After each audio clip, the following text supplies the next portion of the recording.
Olá, meu nome é Nice e sejam bem-vindos a mais um áudio aqui para o canal. E hoje nós teremos mais 3 capítulos do livro Deixe-me Viver, o capítulo 3, 4 e 5. E espero que vocês estejam gostando, mas antes deixarei um breve resumo do capítulo anterior. No capítulo anterior, o espírito Luiz Sérgio foi convidado a fazer um trabalho sobre o aborto. Então, ele e sua equipe visitam um grande hospital onde encontra-se vários espíritos abortados. A maioria deformado, metade bebê, metade homem. Agora que vocês lembraram do capítulo anterior, já contando que vocês deixaram o seu apoio ao canal, vamos para os capítulos. Marina constrói o seu umbral. Os rejeitados olhavam para a irmã Rosália com muito amor, pois eram tratados com carinho e respeito. Terminada a refeição, ela e mais 2 irmãs saíram para o jardim, onde inúmeras brincadeiras levavam aqueles espíritos a esquecer, por breves momentos, o ódio de algumas pessoas por eles. Aproximei-me de Aquiles, um garoto com aparência de 8 anos, olhar tristonho, mas muito bonito. Gosta de brincar de pique-esconde? Sim, gosto muito, mas gosto mais é de ouvir histórias da tia Rosália. Quer ouvir uma que julgo ser da minha própria vida? É mesmo? E você pode contar-me? Sorriu, iniciando a narração. Vivia um casal de meia-idade em um palacete muito belo na capital paulista. Eles não tiveram filhos, mas apegaram-se à filha da empregada, que cresceu cercada de todo conforto e amor. O casal adotava Marina, e ela, já moça, aproveitava a vida. Preocupados, davam-lhe muitos conselhos, que geralmente não eram obedecidos. Pouco parava em casa. Era modelo fotográfico. Com o passar dos meses, tornou-se famosa, escolhida como capa de quase todas as revistas brasileiras. Um dia, Marina foi levada, através do sono, até o departamento de reencarnação, pois relutava em aceitar um espírito muito devedor que precisava reencarnar. Implorou, chegou até a chorar, justificando que não podia ter filhos. O departamento concedeu-lhe um prazo, salientando que por nada retardaria mais a volta do irmão à carne. Marina prometeu que, tão logo estivesse em condições de ser mãe, tudo faria para conceber o filho. Foi mostrado que esse filho era um irmão do passado que ela, Marina, lesara, tanto na herança quanto no carinho. Ela precisava receber o irmão, para que o planejamento espiritual fosse cumprido. Marina sentia pavor de engravidar. Os filhos, no seu entender, só serviam para atrapalhar, e ela não tinha tempo. O sucesso era sua meta. Os pais adotivos a adoravam e almejavam um neto. O tempo foi passando. Sua mãe verdadeira desencarnou, deixando Marina só com os velhos pais adotivos. Seguiram-se viagens e compromissos. Um dia, a sineta do amor ressonou no departamento da reencarnação e Marina se viu grávida. Horror, desespero, lágrimas. Os pais prometeram ajudá-la. Ficariam com a criança. Mas e o seu corpo escultural? O que seria dela? Gorda e preocupada com o filho. Se a vaidade gritava mata, o coração de mulher dizia baixinho: eu preciso ter um filho.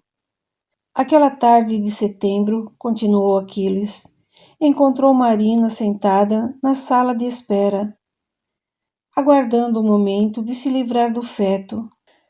Já o sentia crescendo no seu ventre de mulher. Não queria pensar, nem havia contado sobre a gravidez para o homem com a qual vivia um louco e atormentado amor. Celso lhe cobrava uma dedicação absoluta. Morria de ciúmes dela. Era apaixonadíssimo e desejava casar-se o mais depressa possível. Se ele tomasse ciência da gravidez, obrigá-la-ia a ter o filho. Marina meditava. Enquanto se encontrava pensativa, os socorristas daquela clínica abortiva tudo faziam para que ela desistisse do crime. Os seus pensamentos estavam embaralhados. De repente, surgiu uma criança linda, pedindo-lhe: "Deixe-me viver, não me mate." Mas, se os socorristas lhe chamavam pelo coração, outros espíritos lhe aguçavam a vaidade. Era a luta entre o bem e o mal. Na hora em que Marina deu entrada na sala médica, o olhar dos socorristas foi de desespero. Mais um crime seria ali praticado, no matadouro de homens. O médico, Roberto, usando dos mais sofisticados métodos, em alguns minutos destruiu o trabalho de anos da espiritualidade.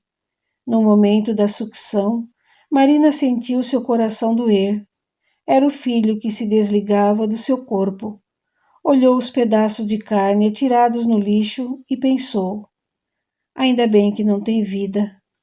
Ela, porém, não assistiu, do lado espiritual, a uma equipe médica entrar em ação e tentar, desesperadamente, impedir que o feto sofresse demais.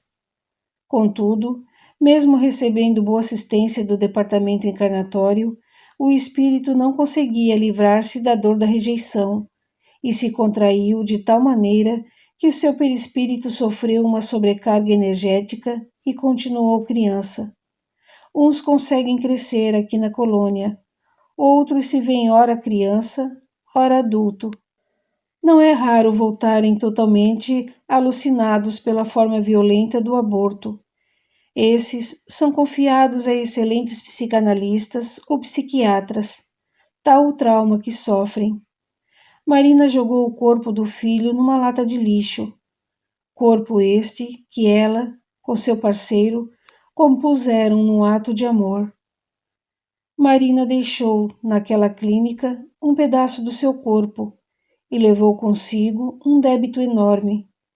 O grupo de socorristas sentia-se desolado.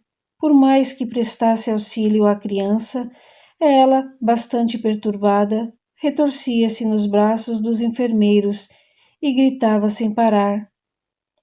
Quando Marina chegou à sua casa, foi repousar. Sentia-se vazia e triste. Algo acontecera com ela, mas isso durou pouco tempo, pois estava novamente aproveitando a vida.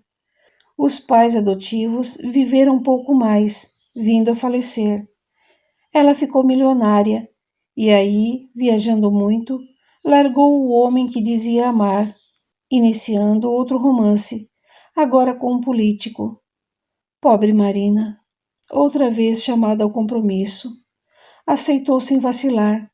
Era fácil livrar-se de uma gravidez, porquanto existem clínicas com excelentes aparelhagem, completo tratamento, e ela bem a conhecia.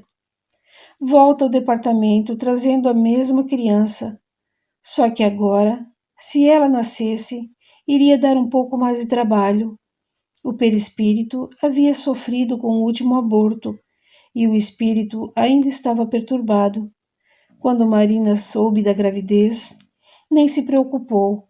Marcou uma hora e lá, mais uma vez, extraiu o feto, não sabendo ela que nesse segundo aborto o filho designado para ela sofreu ainda mais. Foi dramático. Não só ele sofreu, como também Marina, porque perdeu muito sangue, sentindo-se muito mal. Mas, outra vez, olhou o depósito de lixo e pensou: nem estava formado ainda. Se ela fosse espiritualizada, teria visto a expressão de horror e muitas lágrimas naqueles pequenos olhos. Marina logo estava recuperada e voltou a aproveitar a vida. Os parceiros eram trocados conforme o momento vivido.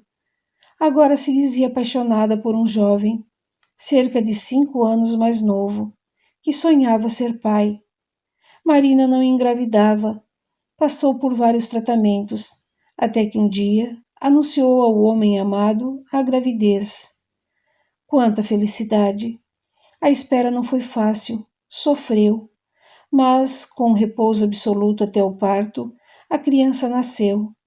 Só que ao sofrer tanta violência, aquele espírito voltou à terra com algumas deficiências. Marina não se conformava, e os amigos diziam: coitada, não sabendo que foi Marina a culpada daquelas lesões no filho. O marido queria um filho perfeito. Ao sabê-lo deficiente, não o aceitou, e Marina se viu sozinha. Revoltada, criava o filho, ou melhor, sustentava-o materialmente, pois era criado por Elsa, uma velha babá. Ela continuava na mesma rotina e nunca mais foi mãe. Às vezes, olhava o filho doente e uma lágrima molhava o seu rosto. Remorso? Não sei. Acho mesmo que de revolta. A rica, cobiçada e linda mulher tinha um filho doente. Era demais para ela. Nunca Marina perdoou a Deus, a injustiça de Deus, como ela sempre dizia. E o garoto, o que foi feito dele? Perguntei a Aquiles. Para a felicidade de Marina, desencarnou com 12 anos. Teve uma parada cardíaca. Os remédios que tomava eram tão fortes que o coração não aguentou. Mas quando isso aconteceu, o menino já tinha estudado e aprendido muito no corpo físico. Para que hospital ele foi quando desencarnou? Veio para cá. Não se esqueça de que é um rejeitado. E Marina? O que foi feito dela? Desencarnou. Um dos seus amores, com imenso ciúme, lhe tirou a oportunidade de pagar os seus débitos na carne. Hoje sofre nos umbrais. Grita por clemência, mas ninguém pode aproximar-se dela. Plantou a dor e está colhendo o desespero. E por que você não vai até lá buscá-la? Simplesmente porque até ontem eu era um doente. Somente hoje, depois de muito tratamento, vejo-me quase refeito da violência terráquea. Vou pedir permissão para ajudar minha mãe.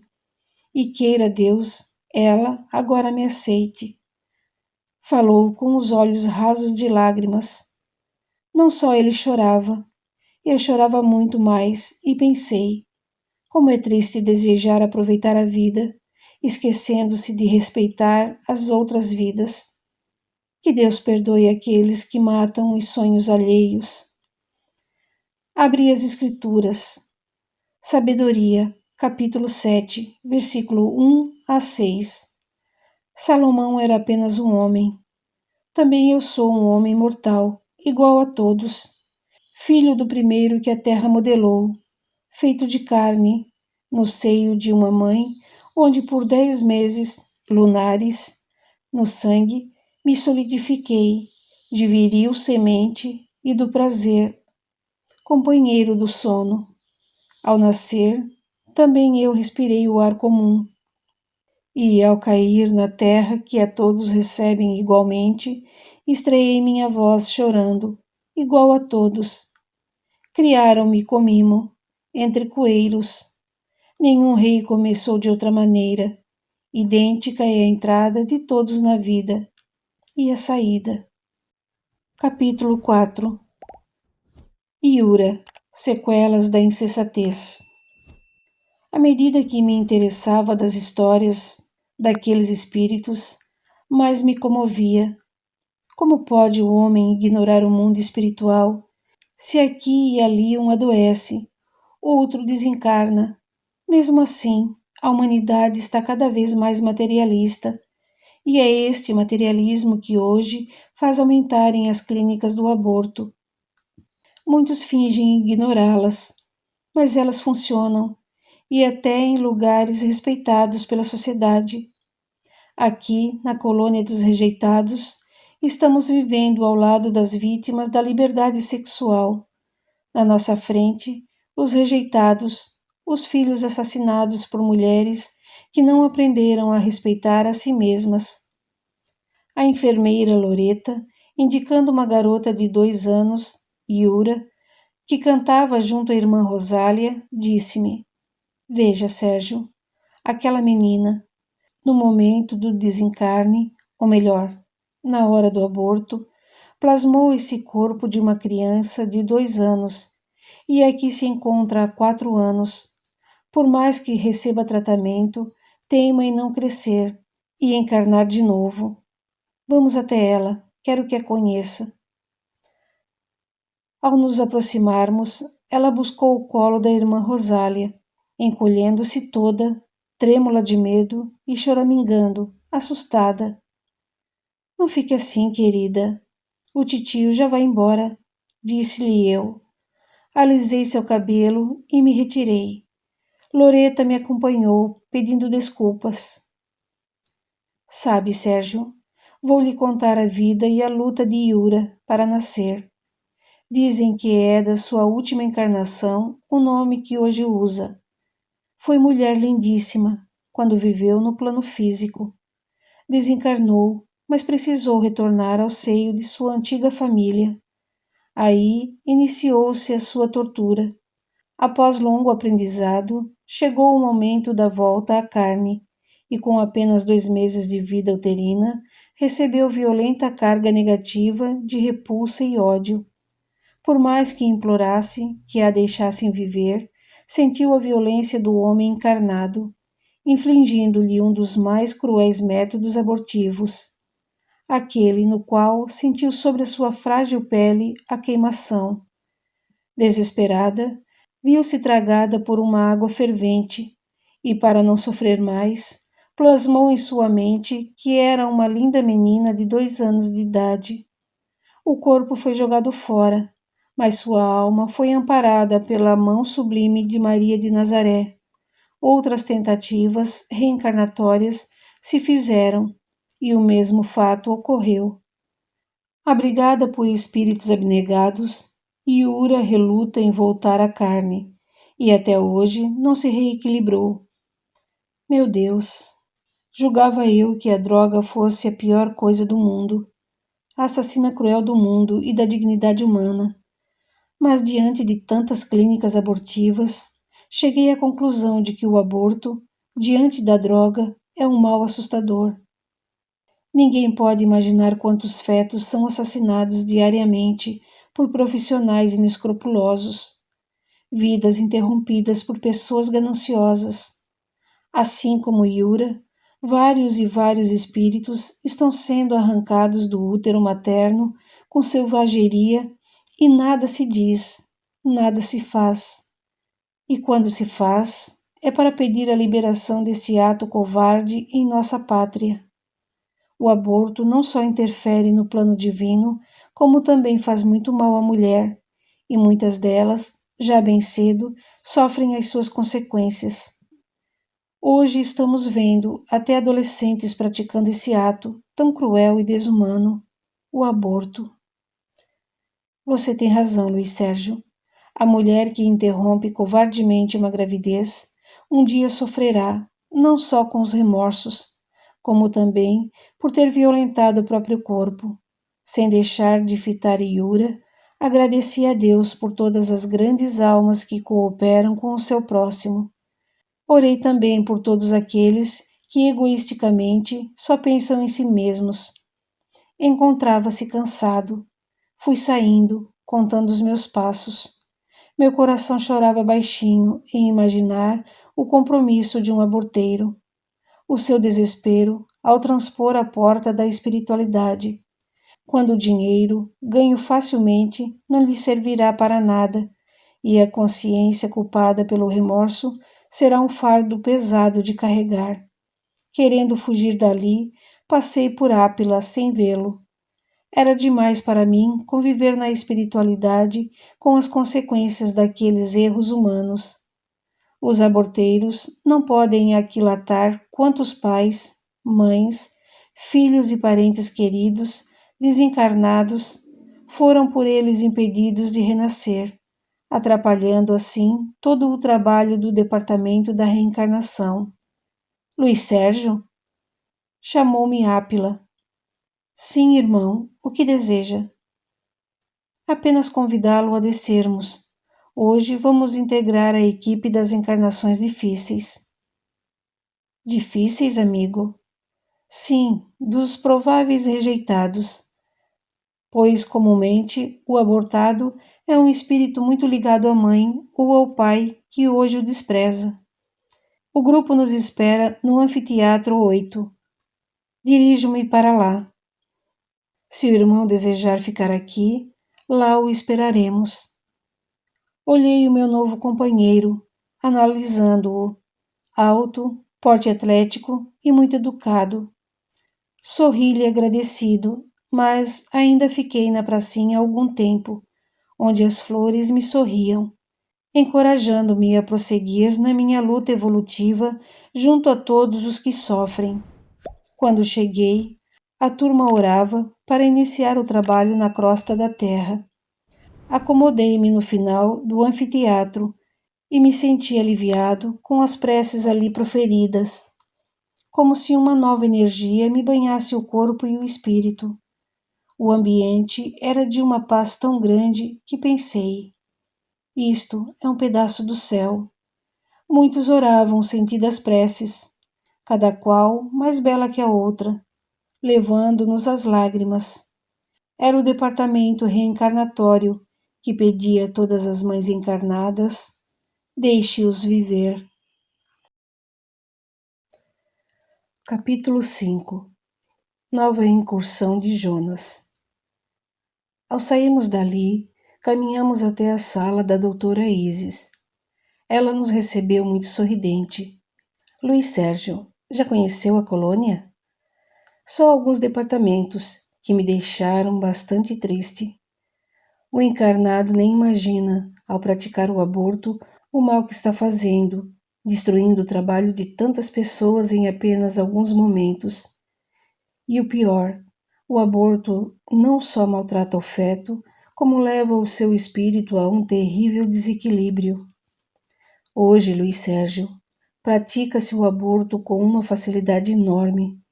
Mesmo no Brasil, onde é considerado crime, até em hospitais ele é praticado sem piedade. Alguns ginecologistas dizem que a paciente vai fazer uma cauterização e realizam o aborto. Verdade, irmã? Luiz Sérgio, no Brasil são bem corriqueiros esses fatos. Irmã, por que matam tanto? Porque acham que os filhos dão trabalho e muitas mulheres não possuem amor suficiente para a renúncia que a maternidade exige. Trabalhando junto às crianças encarnadas, constato o desleixo em que muitas são criadas. Inúmeras pessoas julgam desnecessários certos cuidados com o bebê, e este, muito frágil, logo sofre as consequências da falta de higiene. Mas já ouvi dizer que o excesso de cuidado é prejudicial a uma criança. O exagero sim, mas uma criança necessita de ambiente limpo, roupas confortáveis e mãe amorosa. Os sacrifícios despendidos nos primeiros meses serão compensados pela saúde futura do bebê. O leite materno ainda é o melhor alimento e feliz da mãe que tudo faz para amamentar seu filho. Não sendo isso possível, a alimentação artificial tem de ser feita com todo critério. Muitas mães, por comodismo, não esterilizam a mamadeira, enquanto a criança precisar usá-la, deve ser esterilizada. Gostaria que as mães compreendessem o quanto são benéficos para seu filho certos pequenos cuidados. Dizem que é prejudicial muito cuidado com a criança. Por exemplo, se cair a chupeta no chão, não procurar lavá-la, porque a criança precisa imunizar-se. É verdade? Muitas pessoas sem conhecimento de higiene também não lavam o que cai no chão. A defesa imunológica é adquirida através do fortalecimento da própria criança. Sujeira não é defesa, ao contrário, é a inimiga número 1 da criança. Hoje, Sérgio, defrontamo-nos com muitas crianças das classes baixas, média e alta, enfim, de todas as classes, carentes de amor e cuidado. Crianças que o odor forte a acompanha, por falta de asseio. A criança que regurgita demais, isto é, vomita muito, deve ser limpa a cada vômito. A mãe cuidadosa lava o rosto e o pescoço a cada regurgito do seu bebê. Precisamos cuidar bem de um bebê. Ao contrário, ele carregará pela vida afora doenças causadas pelo desleixo. Está vendo, Luiz Sérgio, por que muitas mulheres preferem matar do que criar? Um bebê não dá trabalho quando é tratado com amor, e gostaríamos que todas as mulheres despertassem para a maternidade, tudo fazendo para alimentar a sua criança, tornando suas vidas um cântico de esperança. Existe criança que sofre, não é mesmo? E como, Luiz Sérgio? Infelizmente, poucos renunciam em prol de um bebê. A criança, para muitos casais, é um fardo difícil de carregar. Feliz do que recebe de Deus um espírito para cuidar e consegue cumprir satisfatoriamente sua tarefa. Os minutos, as horas dedicados a um bebê serão benéficos para o seu equilíbrio. Os 2 primeiros anos de um reencarnante são importantíssimos. Irmã, gostaria que a senhora escrevesse um livro. Já tenho até o título: Como Cuidar do Seu Bebê. Ela sorriu dizendo: Vou pensar. Mas, Luiz Sérgio, deixemos este assunto para mais tarde e vamos juntar-nos ao grupo. Neste momento está sendo preparada a reencarnação de Jonas. Será de grande proveito para todos nós. Segui ao lado da doutora Isis, pediatra tão amada de todos nós, que trabalha não só pelas crianças espirituais, como está sempre ao lado das mães encarnadas, ajudando-as a cuidar com dignidade dos seus filhos. Ao chegarmos ao departamento, já se encontravam lá os doutores Misael, Zeus e Kelly. Aguardamos a chegada de Amintas, Ápila e Fabiana. Todos reunidos, o doutor Zeus nos comunicou: Vocês acompanharão Jonas até o lar que precisa recebê-lo. Eu e Misael aqui ficaremos torcendo pela vitória de todos. Isis, a nossa irmã pediatra, junta-se ao grupo por conhecer muito bem esse lado do mundo físico. Desejamos-lhes muita paz e amor e que Deus guie todos vocês. Como já conhecia Isis, procurei ficar ao seu lado. Ápila logo também tornou-se um grande amigo meu. Dali fomos até a casa-lar, onde Jonas morava. Fomos recebidos por Cipriano e Januário. Jonas demorou a aparecer na sala, e quando o fez, me pareceu pálido e tristonho. Boa tarde, amigos. Sejam bem-vindos à minha casa. Kelly falou.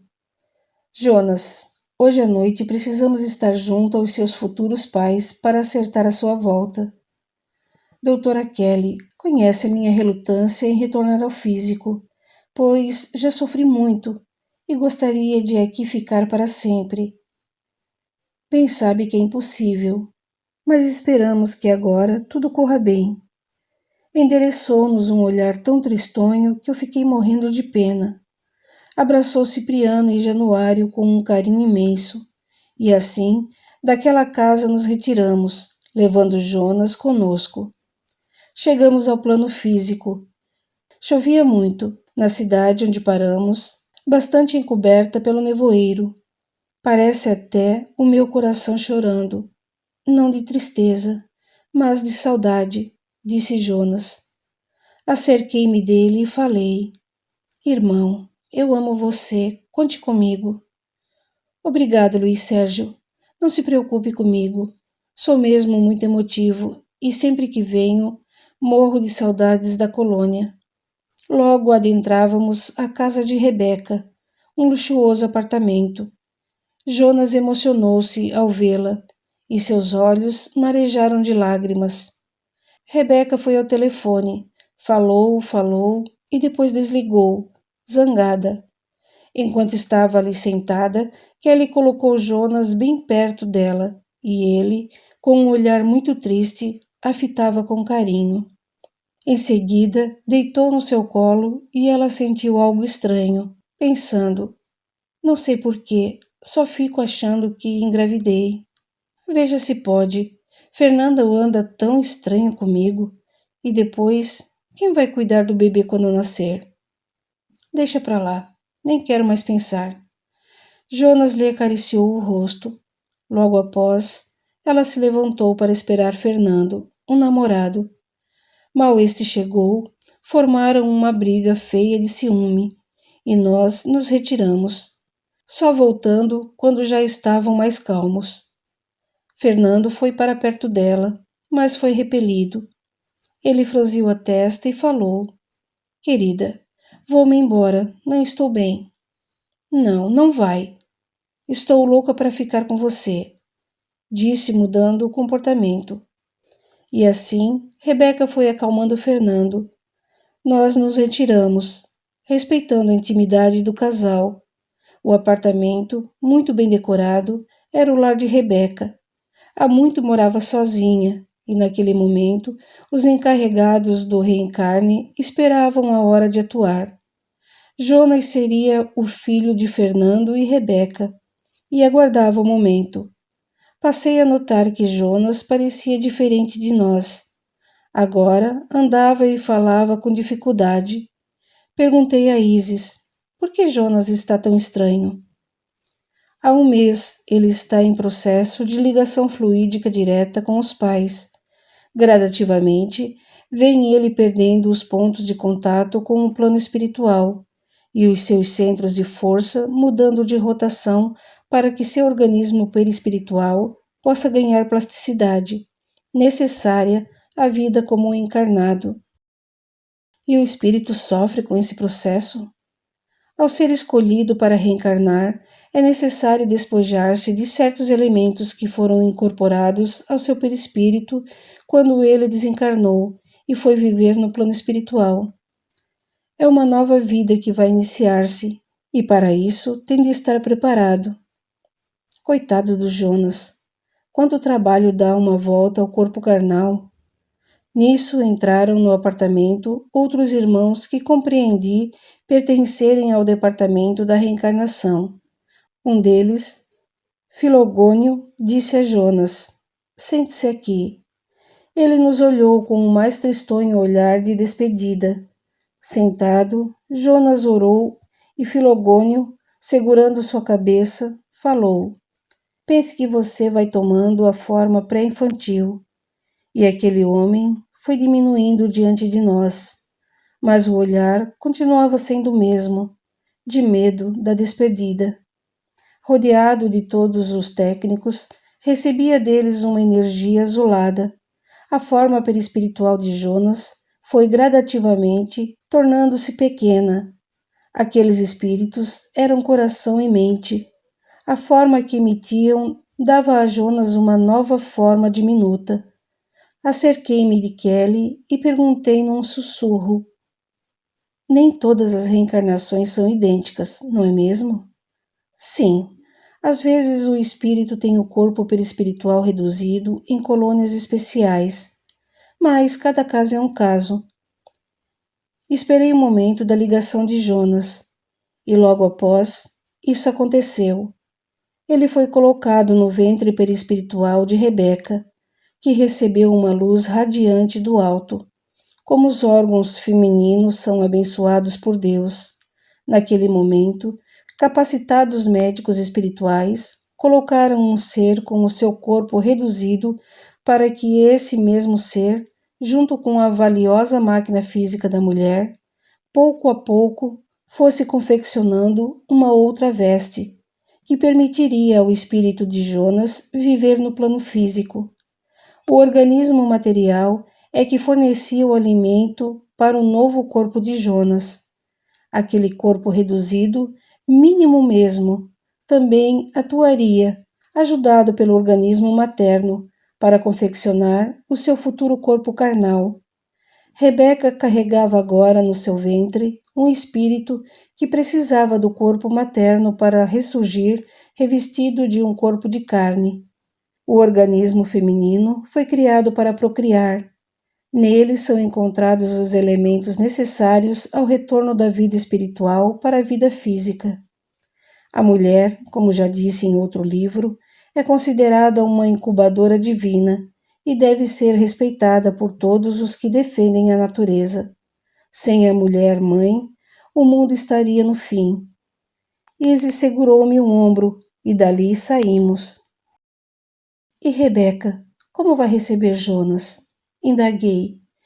Esperamos que ela se conscientize da sua tarefa de mãe. Os outros também saíram em busca de um local para descansar. Logo, estávamos em um centro espírita, sendo recebidos por Laerte, que nos alojou. Eu não conseguia esquecer-me de Jonas nem de Rebeca. Será que Fernando iria aceitar o filho? Assim fiquei muitas horas pensando, até levantar-me e buscar no Evangelho a luz para o meu espírito. Abri na Epístola aos Hebreus, capítulo 13, versículo 18. Orai por nós.